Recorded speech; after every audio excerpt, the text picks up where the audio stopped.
Starting a business can seem like a daunting task, unless you have a partner like Shopify. They have the tools you need to start and grow your business. From designing a website to marketing to selling and beyond, Shopify can help with everything you need. There's a reason millions of companies like Mattel, Heinz, and Allbirds continue to trust and use them. With Shopify on your side, turn your big business idea into... Sign up for your $1 per month trial at shopify.com/special offer. This episode is brought to you by Progressive Commercial Insurance. Business owners, meet Progressive Insurance. They make it easy to get discounts on commercial auto insurance and find coverages to grow with your business. Quote in as little as 6 minutes at progressivecommercial.com. Progressive Casualty Insurance Company. Coverage provided and serviced by affiliated and third-party insurers. Discounts and coverage selections not available in all states or situations. BTW, FYI. Visit Nexplanon.com RN to learn about Nexplanon. It's an adjustable implant, 68 milligrams radio-paid. Or ask your HCP IRL. Okay, TTYL. No brakes, no fear. The official British Speedway podcast. Welcome along to another episode of British Speedway's official podcast. I'm Ian Brannan. In this week's episode, we're looking back at the action from Monday in the ROWE Motor Oil Premiership, and our special guest is Rob Lyon, team manager of the Lynn Stars, as he looks back on an incredible comeback against the Ipswich Witches. I can't get my head around the fact how we actually managed to win the meeting. As you say, 8 points down at one point, played a tack ride, and it paid off. It's been a mixed week for the Lynn Stars, getting that victory, but also losing Ben Cook for a further 28 days. More on that to come. We also got reaction from Ollerton. It was a televised fixture between Sheffield and Oxford. We hear from Josh Pickering. A little bit close there throughout. They're in tactical territory there. I think Heat 9, they used that. We were thankful enough to get off to a good start. I think we got 4-2 in that race, and then after that we just powered on. Yeah, much more reaction from Monday's fixtures in the ROWE Motor Oil Premiership. And later on, we'll also touch on the Cab Direct Championship. Great to see the Workington Comets not only back in action, but immediately back to winning ways. And that was fantastic. Back with a bang. Fantastic performance by all 7 riders, and really happy. Probably one of the best meetings I've had as team manager. More from Jame Denham on the way, and we'll get some reaction from Scunthorpe as well after they defeated the Plymouth Gladiators. All that and much more to come on No Brakes, No Fear. No brakes, no fear. The official British Speedway podcast.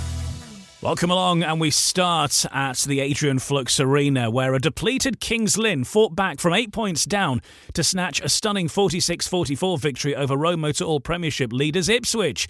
Czech charger Jan Kvek with 18+1 and the captain Nikolai Klint 15+1 inspired a remarkable Stars performance without 2 of their top 5 riders as they took the win despite the Witches having led 31-23 after Heat 9.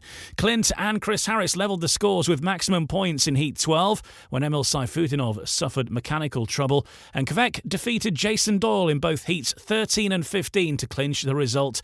Reserve Dan Thompson top scored for the Witches with 10+1, who are now turning their thoughts towards Thursday's KO Cup clash between the clubs. Someone else who's turning their thoughts in that direction, of course, is team manager Rob Lyon, who I'm very pleased to say joins us in this episode, and we're able to reflect on that meeting. But what an incredible situation for you there, Rob, to find yourself there, as we just mentioned, after Heat 9, 8 down, not looking good, heats are running out. You must have thought at that time that time was up, and very hard to see a Stars victory at that point in the meeting. Yeah, obviously we went into the meeting with a sort of attitude of we give it 100%, see what happens. You know, the boys were fully aware of the sort of situation with the team on yesterday, and it was a case of just giving it everything and seeing where it takes us, really. And tremendous performance. And even now, I'm just can't get my head around the fact how we actually managed to win the meeting. As you say, 8 points down at one point, played a tack ride, and it paid off. And managed to pull it off, which was great. And 3 times this year we've beaten Ipswich at home, and given that they are the sort of standout team this year in the Premiership, then that's a good achievement for us. As we mentioned at the start, you were a depleted side. People will know about Ben Cook missing, Niels Christian Iversen still on the sidelines as well for that fixture. And then you've got Bomber, who's not having the best of nights as well. So to turn it around, with a full team coming from 8 down against Ipswich in the closing stages would have been impressive. But to do it in the manner that you did, and those riders coming to the fore, particularly Jan Kvek and Nikolai Klint, getting those points at a crucial point in the meeting. Yeah, I mean, especially Jan and Nikolai last night, they were superb. Richard as well.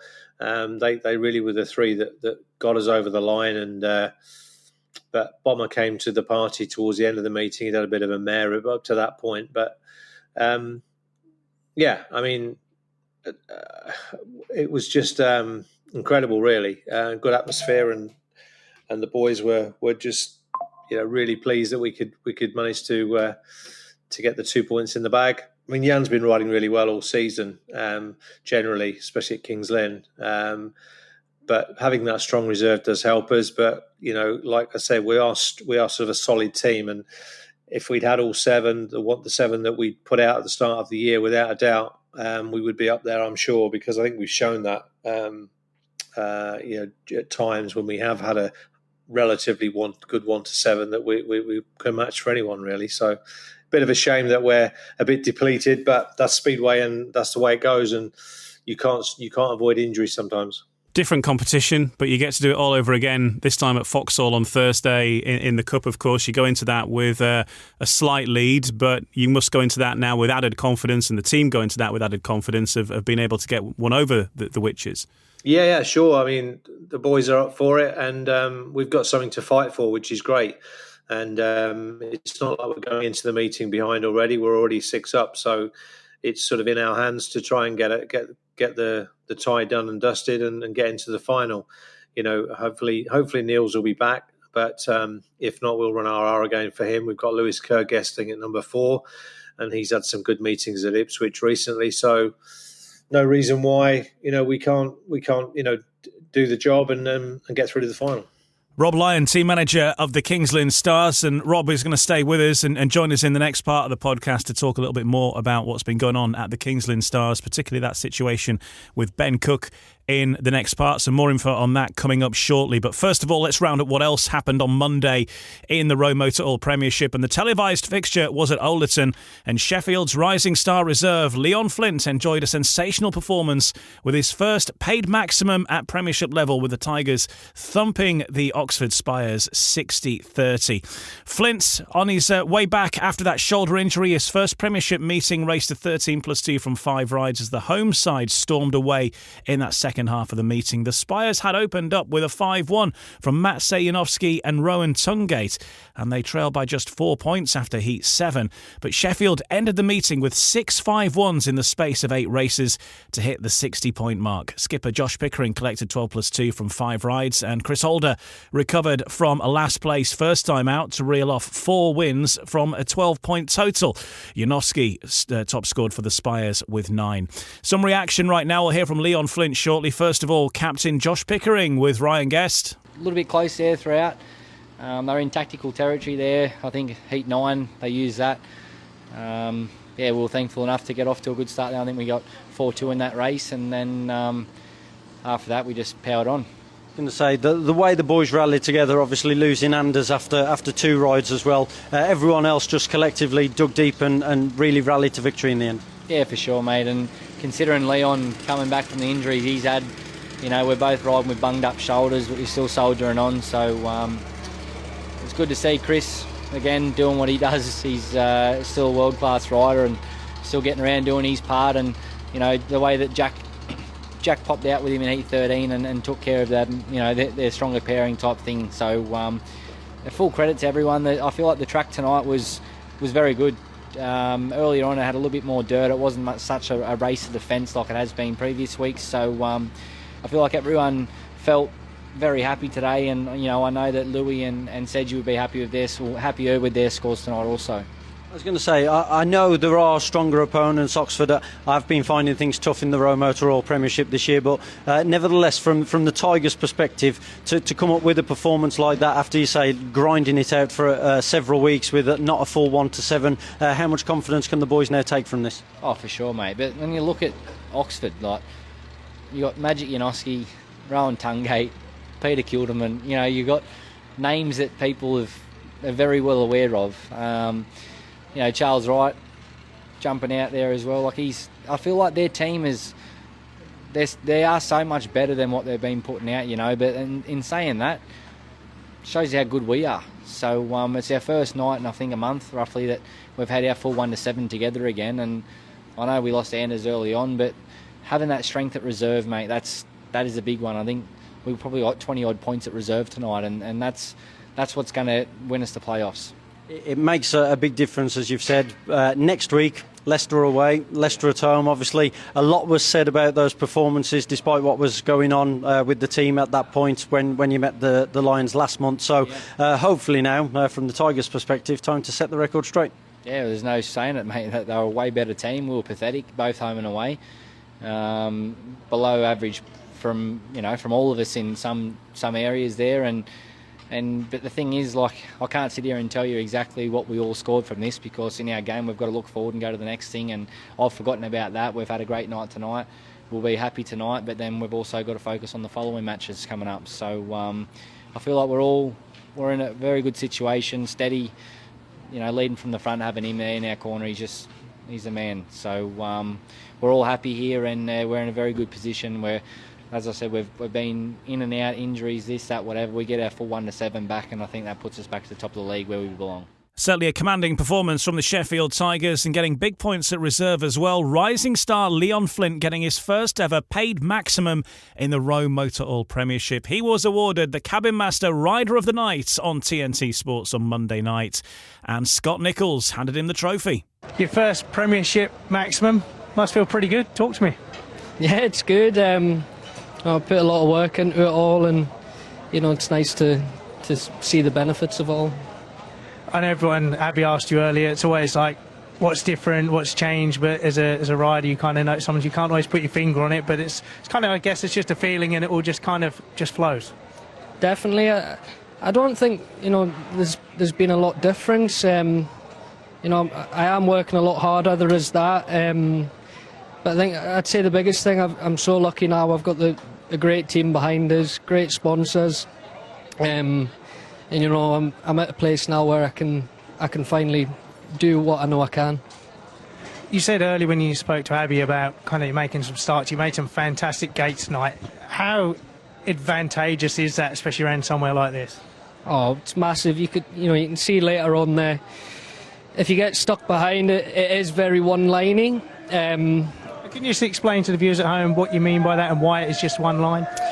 You know, when it gets that up close to the fence, you know, there isn't any chance you can get round. And then with obviously the inside, you know, you're not going to get any traction on that, are you? So if you're making starts, which fortunately I was, it makes life a lot easier.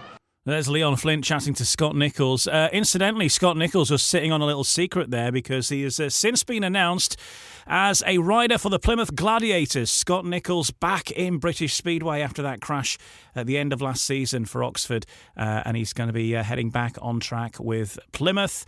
And you'll be able to see him on the telly, actually, ironically. This time it'll be on BSN, because he'll be riding at Edinburgh. Edinburgh versus Plymouth will be on BSN. Scott Nicholls' comeback meeting. You can watch how that goes. Right now, let's hear from Abby Stevens, who's talking to Rowan Tungate of the Oxford Spires. Oxford were really in the mix till about Heat 7, and then they just tried to, well, they ran away with it, really getting out into the dirt line quicker than you guys. Yeah, it was... I think that earlier on we knew what to do from the start. It was quite normal starts and a little bit of grip. But myself, I was struggling off the slicker starts, and on the track it wasn't too bad. But yeah, from the start, I think they know how to get it off a little bit better. And yeah, we were just off our game a bit, and yeah, got left at the start a bit too much.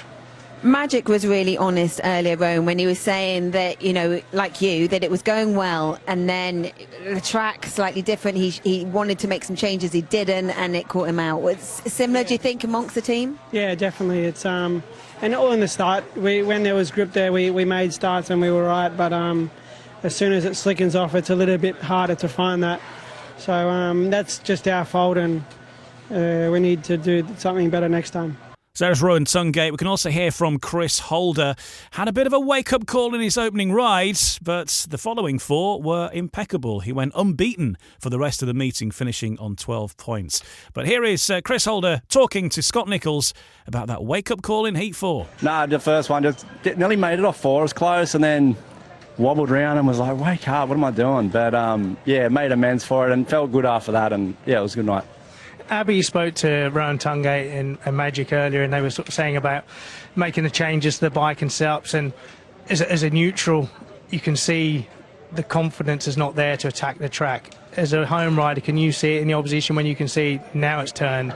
We know we just got to attack it, head for that dirt, their heads are down, it's not happening.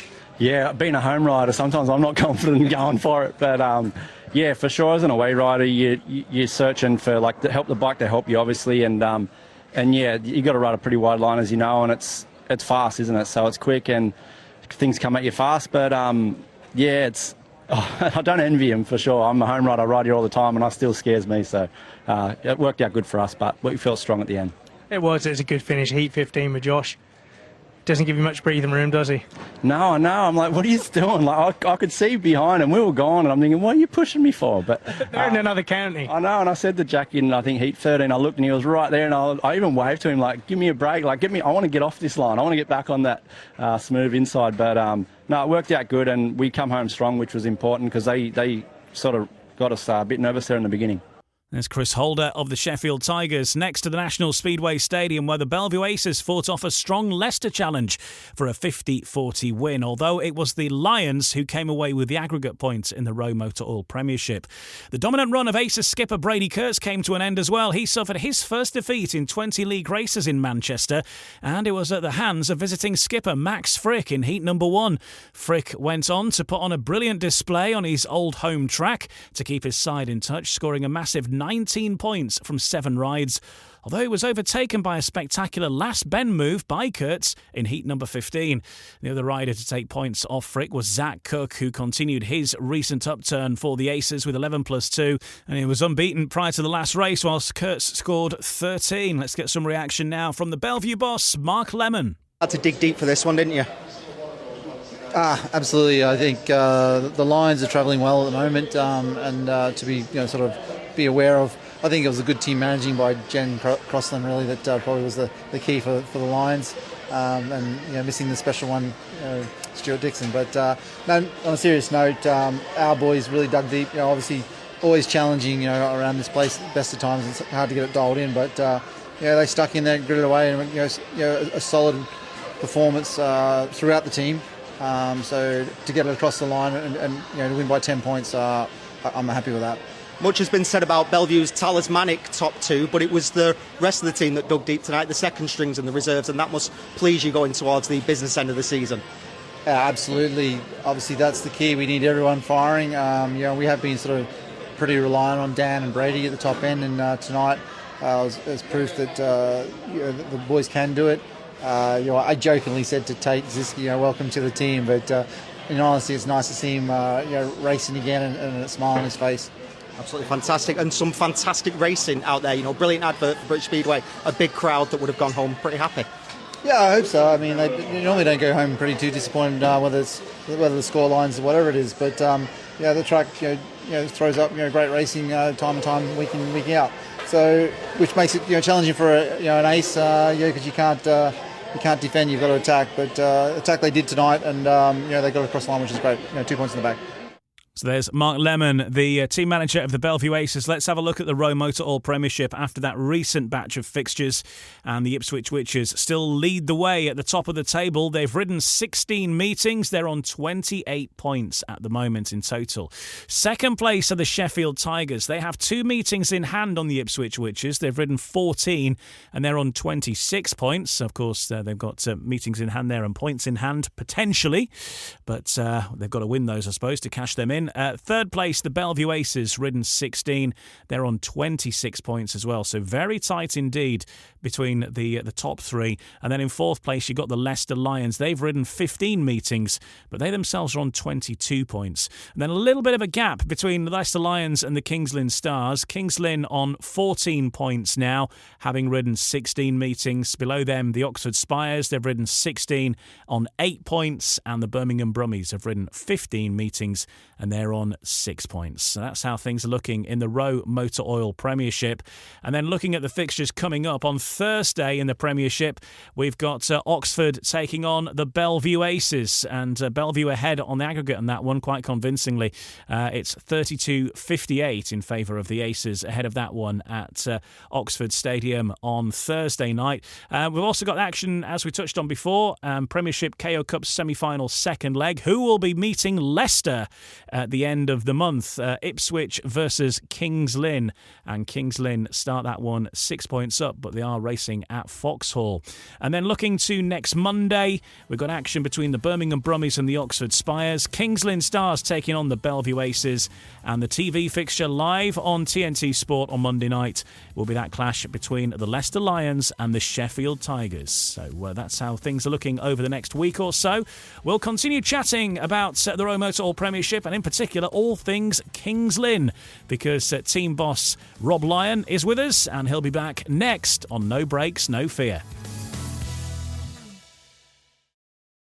No Breaks, No Fear, the official British Speedway podcast. Welcome back. I'm Ian Brannan, and we are joined by Rob Lyon, team manager of the Lynn Stars, who's with us. And, let's talk about the season in general, Rob, but focusing first of all on Ben Cook, because it is the big story this week that Ben announced that he was going to be sitting out the next batch of fixtures, I guess you'd say, the next 4 weeks, which he's now going to have to do anyway because he's banned in any case from racing in this country because he has resumed racing in Poland and isn't available here. But he feels that racing over here is too challenging at this moment in time. The tracks are a lot trickier, aren't they? So just explain the thinking and the thoughts from your side, really, of the Ben Cook situation. Yeah, it's a very difficult situation. I mean, Ben's a very honest lad. He's a genuine rider. I mean, he's here to earn a living and earn as much as he can, and he wants to ride. He wants to race in the UK all the time. But in reality, he's probably 2 months ahead of schedule on the injury. The Poles, without a doubt, have supported him with rehab. And obviously have people with him all the time during the meetings that he's been back at since the injury. In between races, it's something that we unfortunately are not able to support as British Speedway, which gets him through.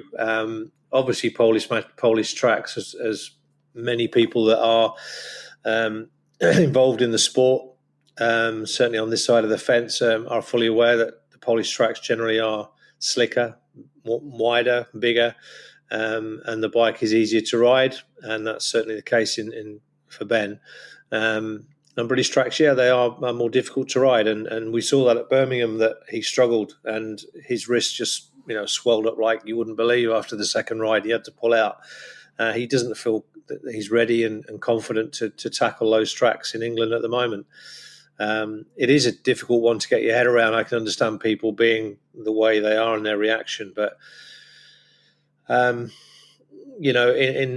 reality, he shouldn't really be riding at all. I mean, he's done so well to get back so early, but it's probably an 8 month sort of injury recovery, really. But he has to try and do what is best for him as much as he does for his clubs. And he will be back racing for Lynn, hopefully during the course at some point during August. He's not the first rider to push it. Peter Collins, Kenny Carter, Eric Bucock, just a few off the top of my head who, have had famous bids to get fit very, very quickly. Obviously, Ty Wolfenden's done it in the past as well. Ben obviously has other loyalties too. It's not all about Kings Lynn as far as the rider's concerned, because he's very important to the Leszno team in Poland, and they're battling for promotion to the Extraliga as well. So there's that side of it going on. But as well as that, as you say, it's sort of can be a bit difficult to expect a rider who's had such a bad break to go from nothing to taking on 3 leagues at once. I understand the situation is quite sensitive, and people don't always understand the reason why he can't ride here, and I get it, but it is difficult. And you're right, back in the day, the likes of Collins, Carter, and to name but two, they were exactly what you just said. They were riding through the injury barrier, with broken legs and all sorts of things. And it just so happens that the main leagues then were in England and they weren't in Poland. But unfortunately, at the moment, it's the other way around. And, he's doing what I guess he needs to do to earn a living and get himself back as race fit as he possibly can do. He's actually gained a ban now, as we mentioned, 28-day ban, so that's going to see him miss out now for the next few weeks. But it is your full belief and intention that after that, Ben will be back in the Kings Lynn lineup? Yeah, I think it'll be mid-August when he comes back, and there'll be quite a few fixtures for him to fulfil, so that'll be good for him. But yeah, in the meantime, we'll fill it with guests, as we have been doing on and off various riders this year again. We'll pick the best guests we can for the tracks that we're racing at. So that's as simple as that. What's available, and we'll go from there. If we can't find guests and we have 6 fit riders in the rest of the team, we'll obviously run rider replacement. Looking at the team overall, obviously a lot was said about how the team was built, maybe a little bit similar to your Peterborough team from a few years ago, where the averages were fairly even. A lot of riders around 6 average and not a lot between rider number 1 and your reserve. But you found, I think, maybe perhaps struggled for massive points at number 1, but you've probably over-delivered at reserve with having those strong reserves like Chris Harris and Jan Kvek now. Like I said a little while ago, when we've had a full 1 to 7 on the odd occasion or whatever, then I think we've proved most of the time that what we have works, and we could have been a threat without a doubt for the rest of the league. But as is always the case with Speedway, you have to have your full 1 to 7, generally speaking, to make an impact on a regular basis. And we've not been able to track that hardly at all, really, since the early part of the season, since Ben got injured. And that's been the frustration. But, yeah, without a doubt, the team we put together, similar to the Peter one, as you said, I have no doubt about it. It would have been playoff material if we'd managed to keep them all fit all the majority of the time. But like we all know, you can't control Speedway and you need a bit of luck. And to get you over the line. Playoffs generally tend to be the survival of the fittest, who's got the fittest riders at the right time of the season. But that's the way it is. We talked about this earlier, but just to touch on the fixture coming up on Thursday, it's the Premiership Knockout Cup semi-final. You're 6 points ahead. A final clash potentially awaits with Leicester. They're already through, so it's yourselves or Ipswich. But you going to Vauxhall, and whilst the overall result wasn't necessarily the best, you certainly run Ipswich fairly close for the most part of the meeting when you met them in May on the bank holiday. The last few heats maybe let you down when Ipswich got 3-5-1s in the final 4 or 5 heats, but scores from the likes of Nikolai Klint and Jan Kvek, I think, did okay in that meeting as well. You go in there with maybe a bit of confidence and hope this time. Yeah, absolutely. Like I say, anything can happen, and we certainly go there with a confidence that we can put on a good show. And like I say, 6 point lead, so we've got something to fight for, and the boys will certainly be doing that, and they'll be giving it 100%. You can't ask any more than that, and hopefully that'll be enough, and we can have a battle out with Leicester in the final. As far as the league is concerned, though, I mean, it's sort of looking a bit of a tall order to make the playoffs at this moment in time, but you do have a run of a few home meetings coming up, and that clash with Leicester, who are currently occupying that final playoff place in fourth at the moment, that one particularly is key. But I guess they all are now, aren't they, Rob, for the remainder of the season, if you're going to have any hope? Yeah, we've got to, as you say, a run of home meetings. We've got to focus on winning all those home meetings and trying to pick up as many bonus points as we can. We've got one or two more aways as yet to come, but we just got to focus on each meeting as it comes now, and take it one at a time, and just try and get over the line, get the 2 points or 3 in whatever situation that is with bonus points, and see where that takes us at the cut-off point, and see if it's enough to get in the top 4.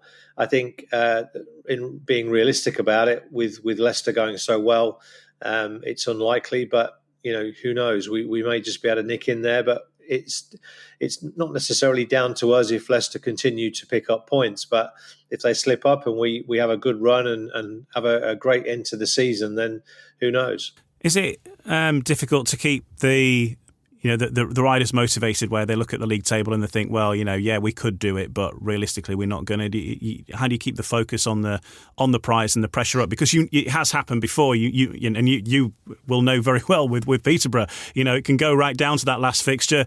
Every heat counts, every point counts, and you never know. You never know in your position.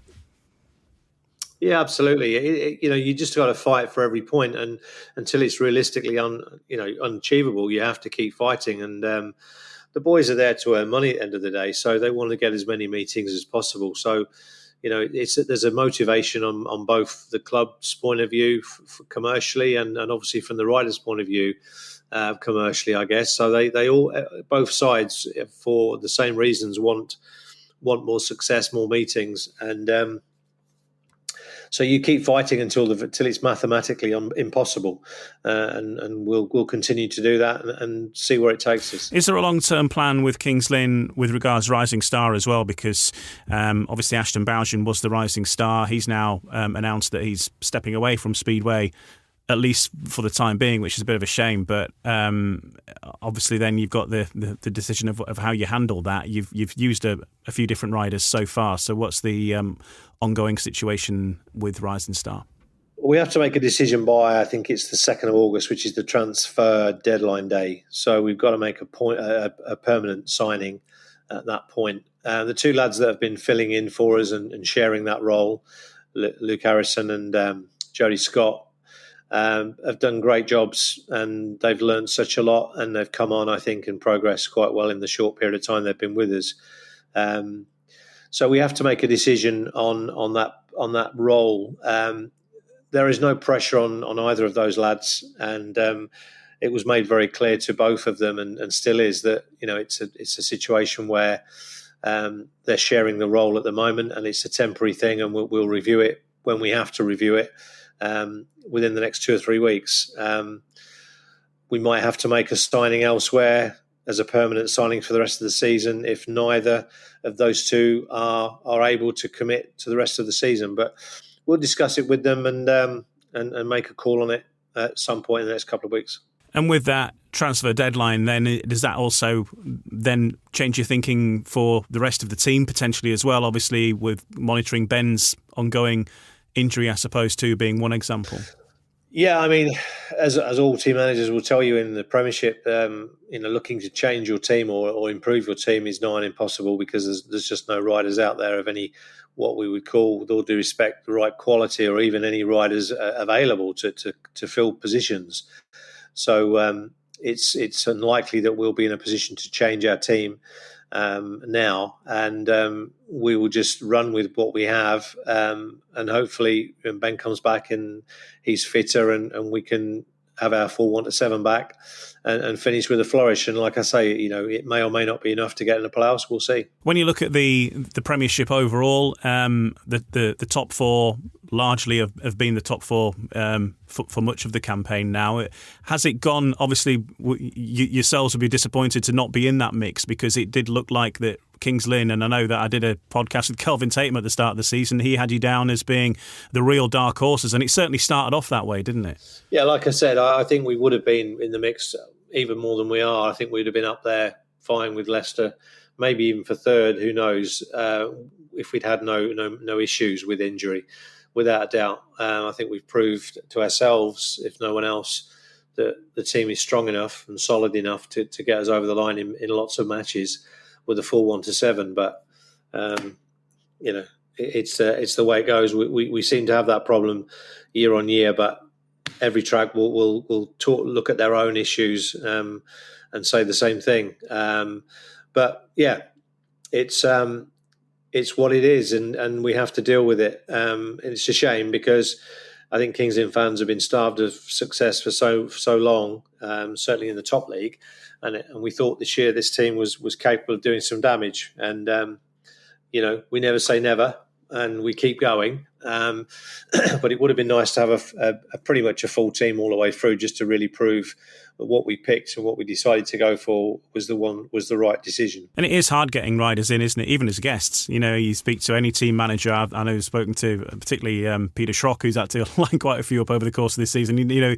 Hours and hours on end, ringing every rider you can conceivably get. Because obviously for guests, it's got to be a rider who's racing already in this country, but not racing for his own team on that night, and then getting another rider to come in and commit, for longer term to if they're based on the continent, to get their equipment over and all the things. And you'll go back to the days of Artem Laguta, I suppose, with Kings Lynn as a big example there. It is it is a complicated thing, and riders have such schedules as well already mapped out that they can't really or don't really want to change them. Yeah, exactly. I mean, there's a lot of the time with riders, if you're looking to bring riders in, certainly foreign riders, it's not necessarily the deal that's the major issue, although the baggage, well, I'll call it the baggage or the add-ons, all the flights and and all the rest of it, all add up, and so it makes it an expensive deal. But it's obviously you've got visas to find as well and get over the line. So there's, like you say, it's not a straightforward situation,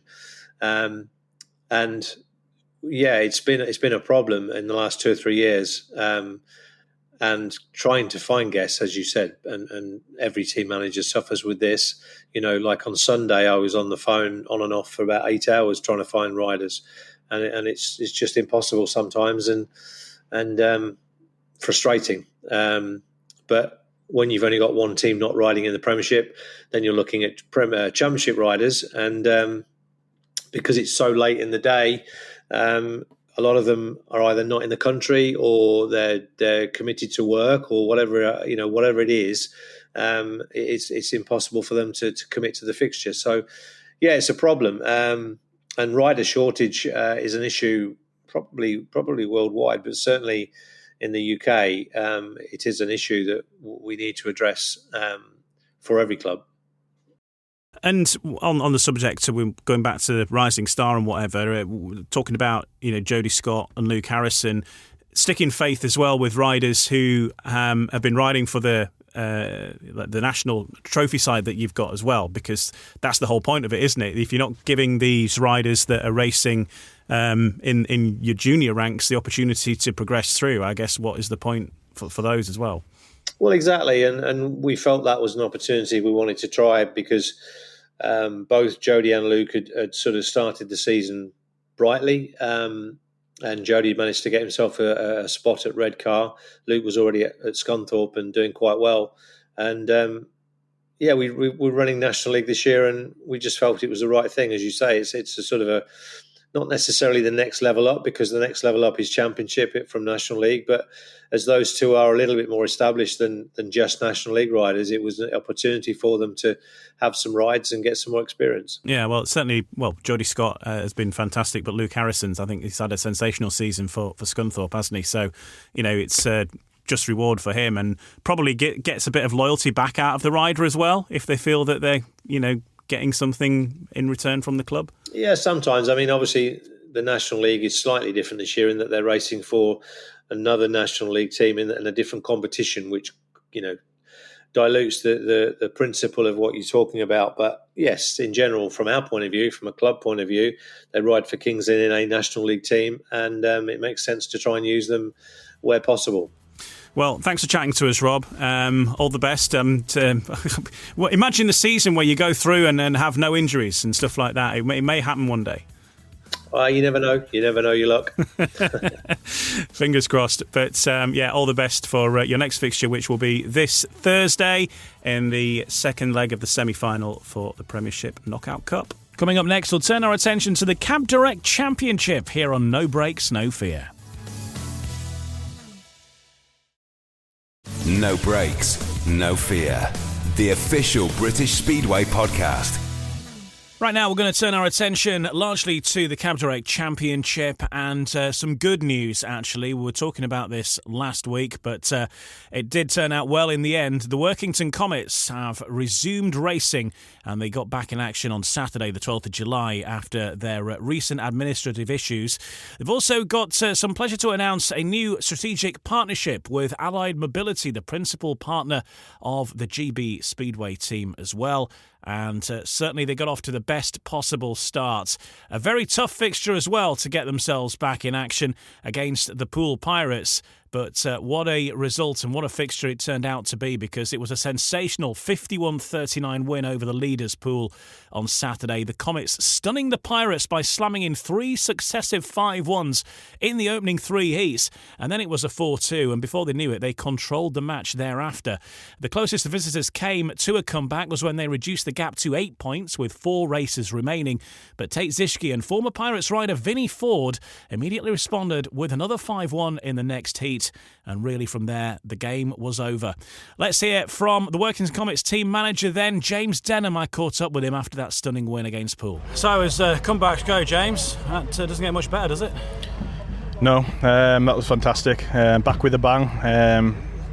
The league champions, top of the table, knocked them down a peg or 2. They were shell-shocked early on, and a fantastic performance by all 7 riders, and really happy. Probably one of the best meetings I've had as team manager. We definitely are the underdogs. We haven't had many meetings this year. We're a bit behind the curve, and if we can go out and do that, then watch out.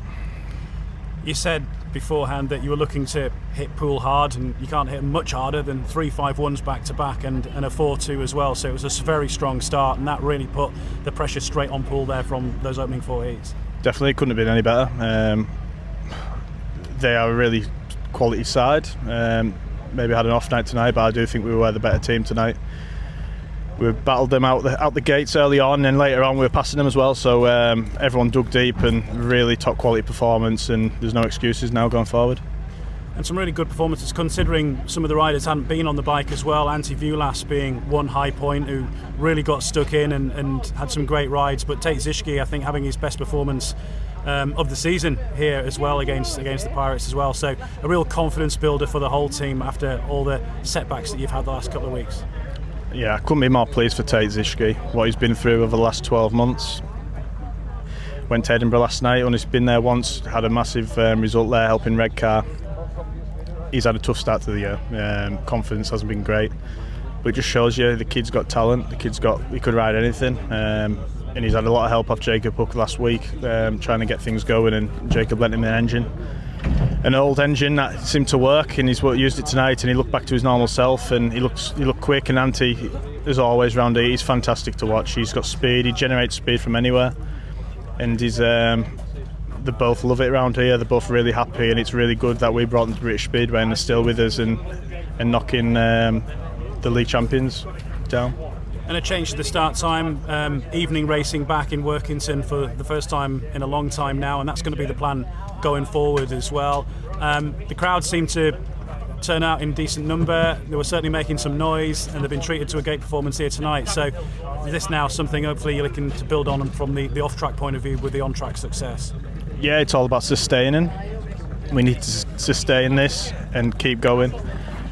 With the crowds. The kids race was a massive success today. There was about 20 kids there. I'm really shocked at. Really good. They all enjoyed it. T-shirts were thrown to the crowd and sweets. It's been fantastic today, everything about it. We just need as much support as we can get. I think we just need to see what else we can do. Some holidays coming up, so we'll see what we can do from promotional aspects, and we'll work really hard. We've got 2 months where we need to really work hard, dig deep, and see what we can do and sustain what we've achieved today. You've got a bit of a busy time now as well with some home meetings. You've got to go down to Poole. with a 12-point lead, so that firstly is going to be a handy start to have with the aggregate bonus point, starting 12 points up at Poole. Everybody's going to snap your hand off at that. But then you've got Scunthorpe coming and Redcar to come here as well. So a couple of tough tests with some of the teams that are looking for the playoffs as well themselves. Yeah, I think every test's tough here. It's a track everyone likes. It's a track that gives fair racing.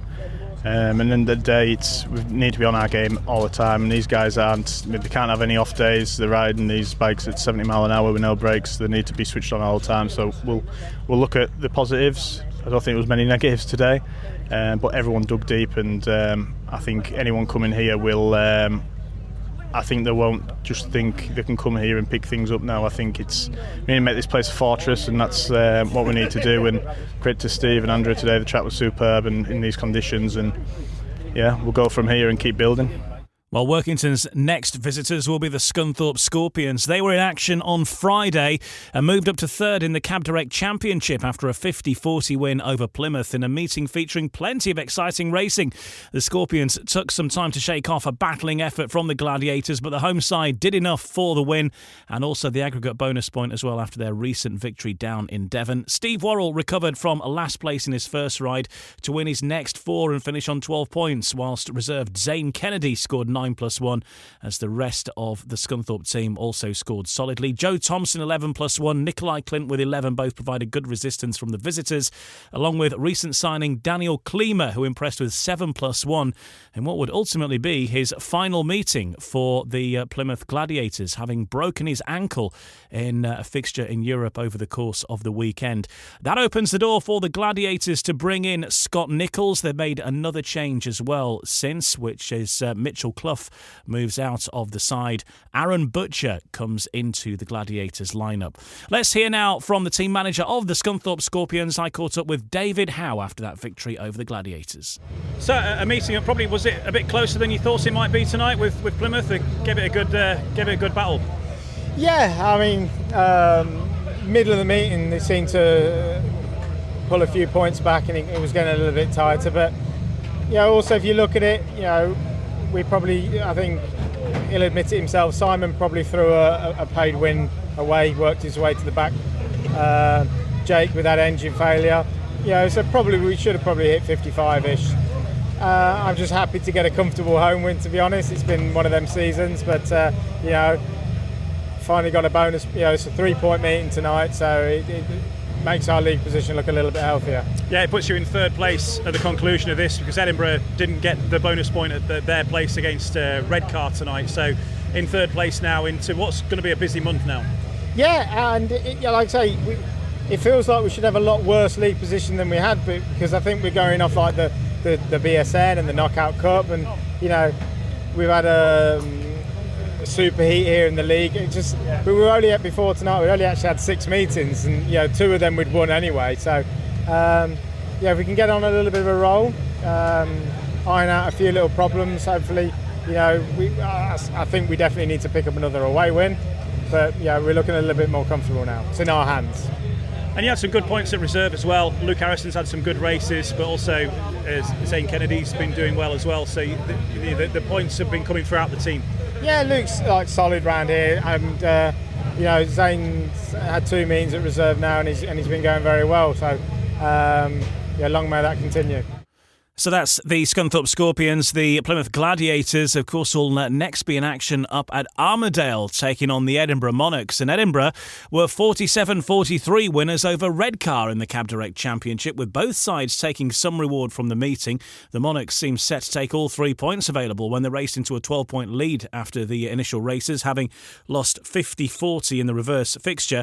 But although their win on the night never came under threat, a strong finish from the Bears saw them take 5-1 in heats 13 and 15 to narrow the gap and secure the aggregate bonus point. Justin Sedgman won his first 4 rides for the Monarchs to finish on 13 points. Reserve Jonathan Grant scoring 9+1, and Danny King putting in a super showing for the Bears, 16+1 from 6 outings. The result leaves Edinburgh just outside the top 4 in the league table on race points difference, with the Bears 2 points behind, but they do have matches in hand. Looking at a couple of other things from the Cab Direct Championship then, Oxford's Jordan Jenkins says he can't yet put an exact time frame on his recovery date from the knee injury he picked up in the recent crash at Belleview. He says it's his MCL, so it's not quite as bad as an ACL, and he's waiting for the full extent. He's got a letter from the consultant who is worried about something else, which he can't even pronounce in his own words, but can sometimes be worse than the actual ligament injury. So further investigations going on with Jordan Jenkins. And the injured Berwick captain Daniel Hume has had successful surgery on his back injury, which was sustained in a crash early this month. He suffered 2 fractured vertebrae. He has taken his first steps on his road to recovery. Looking at the week ahead then in the Cab Direct Championship, League leaders Poole look to bounce back from their defeat at Workington when they host Edinburgh on Wednesday. The Pirates then visit Scunthorpe on Friday, with the Scorpions also having a trip to Workington to come on Saturday. Friday's action also includes a big clash between Glasgow and Redcar, whilst Plymouth are on a northern tour. They're visiting Edinburgh on Friday and Berwick on the Saturday night. Looking at the National Development League, NDL League action takes place at Redcar on Saturday. Middlesbrough hosting leaders Oxford in the NDT. Kings Lynn attempting to bounce back from defeat at Plymouth when they face Kent on Wednesday. Meanwhile, Iwade is the venue for the latest round of the British Youth Championships, which takes place on Sunday. So, full fixture picture then for the week ahead. Cab Direct Championship on Wednesday, July 16th. Poole Pirates versus the Edinburgh Monarchs, and Poole are 48-42 up on the aggregate score on that one. National Development Trophy, the one we just mentioned, Kings Lynn versus Kent Eagles. Then Thursday, July 17th, ROWE Motor Oil Premiership action at Oxford as the Spires take on the Belleview Aces. And the Premiership KO Cup semi-final, second leg, Ipswich versus Kings Lynn, with Kings Lynn looking to defend a 6-point lead at Foxhall. Friday, Cab Direct Championship, Edinburgh is the venue for their clash with the Plymouth Gladiators, and Plymouth have a 2-point lead for the aggregate there, 46-44, but they do go into that one with Scott Nichols lining up now as a Plymouth Gladiator. Glasgow taking on the Redcar Bears over at Ashfield, and we've got action too at the Eddie Wright Raceway. It's the Scorpions versus the Poole Pirates. On Saturday, July 19th, action at Berwick as they take on the Plymouth Gladiators at 7pm. Meanwhile, at 6pm, Workington take on the Scunthorpe Scorpions. National Development League action between Middlesbrough and Oxford, which starts at 3pm. And then on Sunday, British Youth Championships in Kent at 12pm. And Monday, July 21st, ROWE Motor Oil Premiership clash between Birmingham and Oxford, Kings Lynn versus Bellevue, and Leicester versus Sheffield, which is your fixture, which will be live on TNT Sport on Monday nights. You can also catch up with some Speedway on BSN as well if you're a BSN subscriber. 2 meetings in 24 hours because BSN at Edinburgh for Edinburgh versus Plymouth, and so that first appearance for Scott Nichols as a Plymouth Gladiator live on BSN on Friday night, and then we've got action from Workington on Saturday evening, 6 o'clock start time, Workington versus Scunthorpe. So you can watch those on BSN. Have a great week in Speedway wherever you're heading. Get along and check out a meeting. If you can't check out one in person, check out one of the live streams because they also support the clubs as well. So, you know, if you can't make it in person, that is the second best thing. But, of course, being there in person is the best thing. And especially this time of year, school holidays kicking off. Lots of clubs now doing lots for kids, particularly the likes of Glasgow and Workington and Scunthorpe and Plymouth. Just a few of them in the championship, at least, that are doing like kids races, and I know other clubs are doing stuff as well, especially for the school holidays. So get yourself down there, get the kids down there, have a great family day out, and pick a fixture and go along and enjoy your Speedway. We'll be back with another episode of No Brakes, No Fear next week. Have a great week. No Brakes, No Fear, the official British Speedway podcast.